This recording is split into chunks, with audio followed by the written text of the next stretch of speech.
What's up, guys? Naomi back with your E3 live show, your exclusive look at the hottest games here. Up next, we have Starhawk, a PS3 exclusive. It's not quite the sequel to Warhawk, but hey, it still has the Hawk in the title. So let's shoot it over to the stars, Greg Miller. Thank you so much, Naomi. I got hired at IGN in 2007, and the first game that ever made me believe in PlayStation 3 multiplayer was Warhawk. Dylan Job, you worked on that there, Warhawk. I did. It also had a hawk in the name. Oh, that's creative. Well, Yes. Are you just a one-trick pony? No, we have lots of animals we're going to refer to. Excellent. Hawks All right. and Good, dogs good. and all kinds of stuff. Well, right now we're talking Starhawk. Yep. I've seen some of this Starhawk. It's not Warhawk 2. No, we refer to it as a spiritual successor. We like to think that it has the same fast gameplay that people loved from Warhawk. Yeah. But we really wanted to do something new because there are so many great shooters out there. We felt like we needed to do something new. So what is that? What does that mean for the game? What does that mean to Starhawk? So for us, it's build and battle, you know. And as you can see here, we've got some game footage. We're showing single player here on your feed. Harvard, our producer, is going through the build and battle structures and building whatever he wants. And enemies attack him. They're trying to attack his rift extractor. And he builds whatever he wants, whenever he wants. Okay. So here he built a supply bunker, which gives him some heavy weapons. It's also like a shielded space. Earlier, he built a comm tower, which spawns AI bots that will fight alongside of him.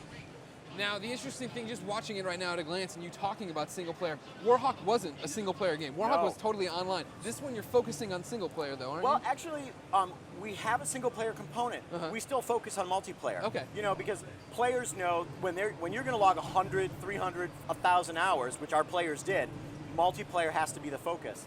But we just have a team composition and a budget that allows us to do the single player in a really cool way.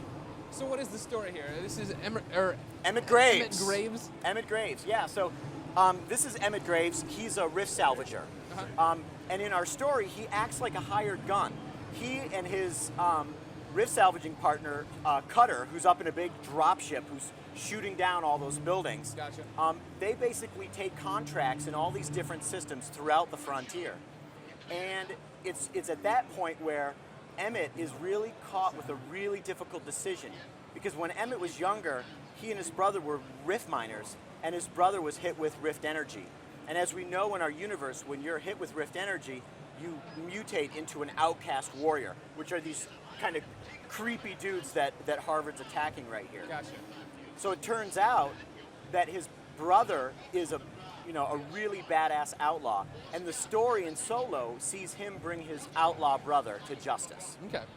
So far, Mr. Graves has been cover boy here. He's all over the posters. He's all over the reveal art. Back in the Warhawk days, you were all about the machines on the cover. They were the Yes. stars of the game. Now you're switching, and you know, at IGN, we're men of the people. We're nothing without our fans. Right. And over on the Twitter feed at IGN. Oh, can I reference my Twitter feed too? Sure, what's your Twitter feed? No, you go. Oh, okay. You ask me a question, I'll ask you a question. Joshua Luke wrote in and he said, in the game, Yeah. will I be able to seamlessly transition from planet-side combat to dogfighting in space?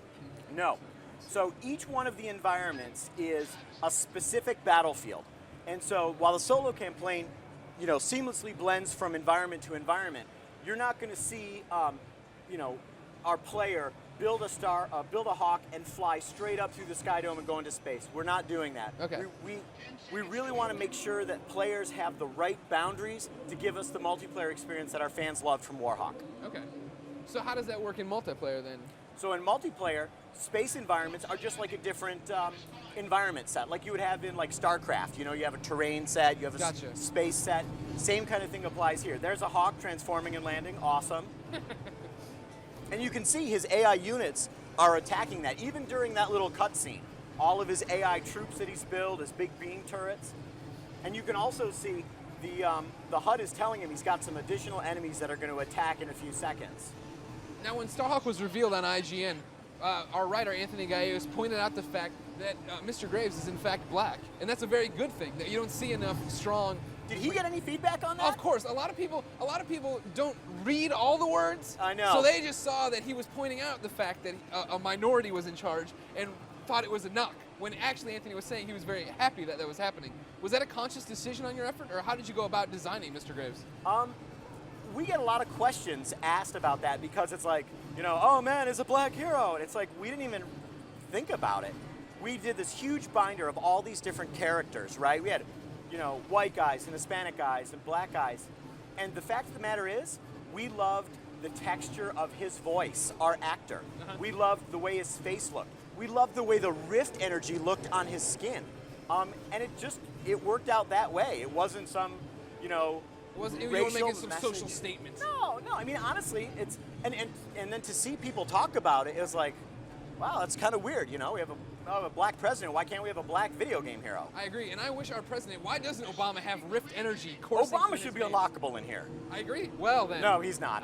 Sorry. Come on, you got me so excited that it might happen. See, that's awesome. He's building a launch pad, and then he can climb up on that ladder and get into that Hawk, or the AI are smart enough to know. Sorry, I'm pointing into the screen. That's fine. See, he just got into that vehicle. So instead of just standard like shooter AI, these guys know how to engage in cover on the ground. They also know, get in a vehicle, I can use that vehicle. Okay. Dylan, when does Starhawk come out? It comes out in the future. Okay, you're gonna be one of these? So Sony's telling me to say 2012. They're not here, they're not watching. No, they're here, they're right there. No, you're right. 2012. All right. I would love to say more, but I can't. I'll get a blow dart and it'll hit right here and I'll die. Well, Dylan, thank you so much for your time. Thank you. Ladies and gentlemen, the spiritual successor to Warhawk, Starhawk, comes out next year. Let's kick it back to Naomi. Thanks a lot, guys. Good to see the Hawks back in action. And as a quick reminder, be sure to subscribe to our YouTube channel for all of our latest video content. Just zip over to youtube.com/IGN. Coming up next, we have the return of Sweet Tooth and his merry band of maniacs. Stay tuned for the new Twisted Metal.